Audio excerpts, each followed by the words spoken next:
Við bara þetta tvennt hérna, það er að segja RGB-díóðu með 4 pinnum og viðnám hérna sem er ca. 500 ohm. Við þurfum að byrja að ómæla viðnám alveg svo áðan þegar nú þurfum við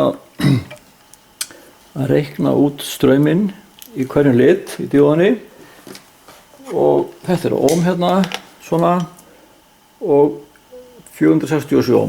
Það er bara sama að tala á þann og þá bara húkum við rásinu upp. Núna sjáum þið sem sagt nú er þetta svona hérna og þið sjáu hvernig fæturnir eru. Þetta hér er katóðan, hér kemur viðnámið hér í til jarðar og svo tökum við hérna vír hér yfir á hvern lit hérna. Fáum við kannski rautt hérna og grænt hérna og blátt hérna. Þannig að aðalmálið er nú að setja viðnámið hér í til jarðar hérna. Svona. Og þá tökum við viðnámið hér og setjum það hér í katóðana og til jarðar hérna. Þannig að nú fyrir straumurinn sem að fer úr katóðunni gegnum viðnámið til jarðar. Og síðan tökum við bara einhvern vír hérna. Svona bara, þetta er plúsinn. Og svo tengjum við hann bara hér í, eða hér í, eða hér í og komum ljósinn hér til skiptis. Nú tengjum við bara inn á þetta hérna.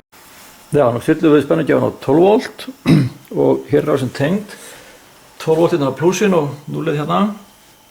Nú tek ég hérna plús í hérna vír hér og þema hérna millið til að prófa þennan fót grænt, miðjufótur er blár og hérna rautt. Ok, nú þurfum við að tengja voltmæli viðnámið hérna. Við veitum hvað er mörg ohm og stillum hann á volt DC svona og svo mælum við spennuna eða skrifum við spennuna við hvern lit og reiknum út hvaða litur tekur mestan straum.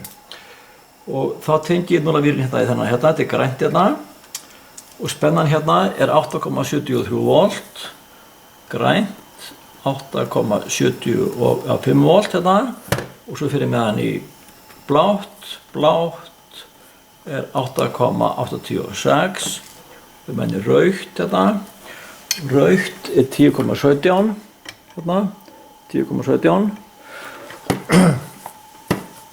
rautt er 10,17, það þýðir að hér fyrir mestu straumurinn í gegn við rauða.